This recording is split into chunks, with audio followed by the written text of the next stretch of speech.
रहा है एक्चुअली। मैं यही कहना चाहती हूँ कि हमें अपना घर भी देखना है। नहीं, आराम से बोलो, जैसे कंफर्टेबल हो। तो मुझे नहीं, अब myself Zaida Malik, a hapless teacher from Zone Darhar, मैं आपसे यही रिक्वेस्ट करना चाहती हूँ कि हम सभी फीमेल स्टाफ को जो है वो बहुत फार फ्लंग एरियाज पे लगाया गया। अब आप बताइए कि हम अपने घर को कैसे देखें, अपने जो इन लॉज हैं उनको कैसे देखें। मेरा एक 2 साल का बेबी है। अब मैंने सोचा था कि मैं उसको अपने साथ स्कूल लेके जाऊँगी। अब आप मुझे बताइए कि 2.5 किलोमीटर, वो 2.5 घंटे का सफ़र करके मैं वहाँ खुद पहुँचूँगी या बच्चे को लेके जाऊँगी। तो वही इन सब की भी वही प्रॉब्लम है। बस मैं इसी पे ख़त्म करना चाहती हूँ। प्रपोजल लिस्ट निकलने के बाद उन्होंने बोला कि हम मेल कंसीडर करेंगे। सर हम से रियाज से जी, तो लगभग मैं 1.5 साल से 1 साल 7 महीने मैंने सर्व किया।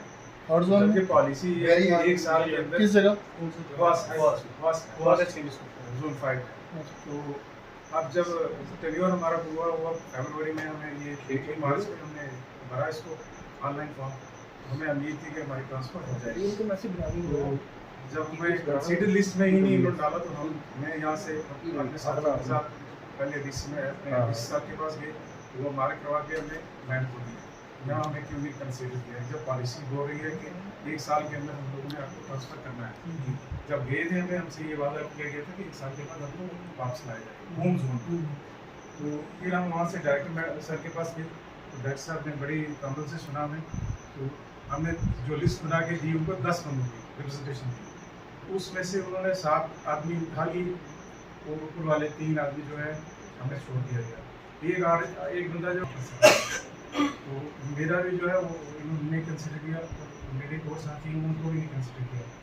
तो कल जब हम गए वहाँ पर उन्होंने बोला कि आप लोग जो है मास्टर गेट में प्रमोट कर दिए गए। मैं हमें तो कोई ऑर्डर मिला ना कुछ, कैसे प्रमोट कर दिया मैंने? उसने कंप्यूटर में निकाल के दिखाया हमें कि आप प्रमोटेड हो एज ए मास्टर।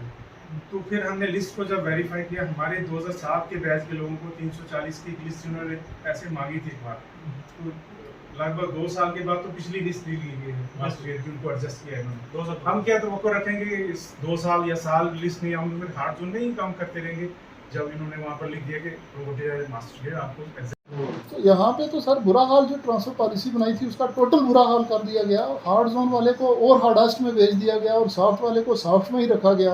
इतनी फेवरेटिज्म, नेपोटिज्म यहाँ पे हुई। I will also send a official letter that I have sent to the honourable principal secretary education department, but being प्रभारी of our district, I would request yourself to kindly take up this matter with him, sir. Thank you sir.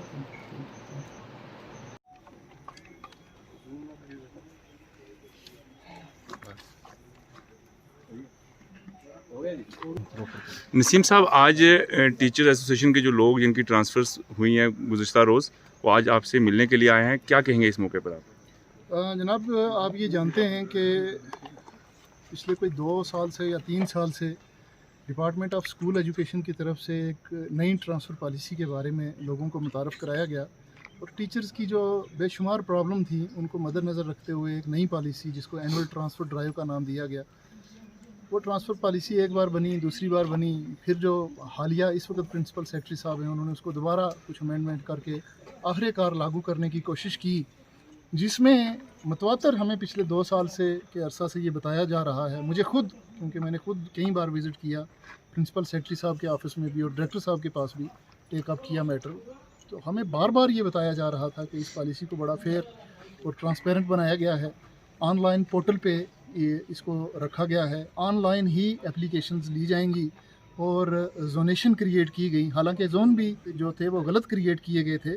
कई इलाके जो hard zone में नहीं आते थे उनको hard में डाला गया, कई इलाके जो सॉफ्ट जोन के बनते थे उनको हार्ड में डाला गया।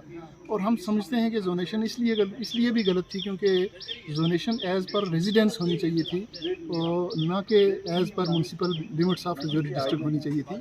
तो इन चीज़ों के बावजूद इन टीचर हजरात ने उस पॉलिसी पे उम्मीदें रखते हुए अपनी अपनी ऑनलाइन जो एप्लीकेशंस थी वो पूरी की और इस उम्मीद में रहीं। जैसे आप देखते हैं यहाँ पे हमारी बहनें भी मौजूद हैं। इस पॉलिसी में ये प्रोविजंस अवेलेबल थे कि टीचर्स जो हैंडीकैप्ड होंगे, टीचर्स जो हार्ड जोन में होंगे उनको सॉफ्ट में किया जाएगा, टीचर्स जो फिज़िकली हैंडीकैप्ड होंगे उनको भी सॉफ्ट जोन में कंसिडर किया जाएगा।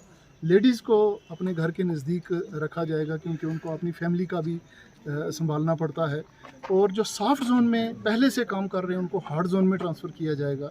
और बड़ी उम्मीद के साथ मुझे भी और इन तमाम लोगों को ये था कि बड़ी साफ़ और शफाफ लिस्ट जो है वो सामने आएगी, मगर कल जो आपने देखी चीफ़ एजुकेशन ऑफिसर रजौरी साहिबा की जो लिस्ट निकली है उसमें इस किस्म की धांधलियाँ हैं नज़र आती हैं कि हार्ड जोन वाले टीचर को हार्डेस्ट जोन में किया गया है। नो मैं हैरान हूँ, यहाँ आप देखते हैं कि 100 के करीब इस वक्त एक डेपुटेशन की शक्ल में टीचर्स यहाँ हजरात आए हैं। हार्ड जोन जिसने 9-9, 10-10 साल हार्ड जोन में सर्व किया है उसको हार्डेस्ट जोन में ट्रांसफ़र कर दिया, और जो आदमी यहाँ पे सॉफ्ट जोन में बैठा हुआ था उसको कोई आधे किलोमीटर के मसाफत पे ट्रांसफ़र कर दिया।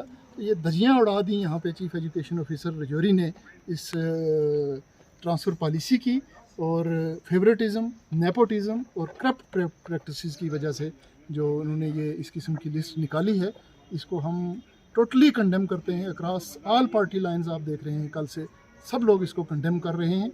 और मैंने आज सुबह ही प्रिंसिपल सेक्रेटरी एजुकेशन डिपार्टमेंट को लेटर लिखा है जिसमें मैंने उनसे रिक्वेस्ट की है कि एक हाई लेवल इंक्वायरी इसमें कंडक्ट करवाई जाए और जो लोग मुलवस पाए जाते हैं पॉलिसी को बाईपास करने वाले उनके खिलाफ एक्शन लिया जाए, और टिल देन इसमें जो ये लिस्ट कल निकली है इसको सस्पेंड किया जाए।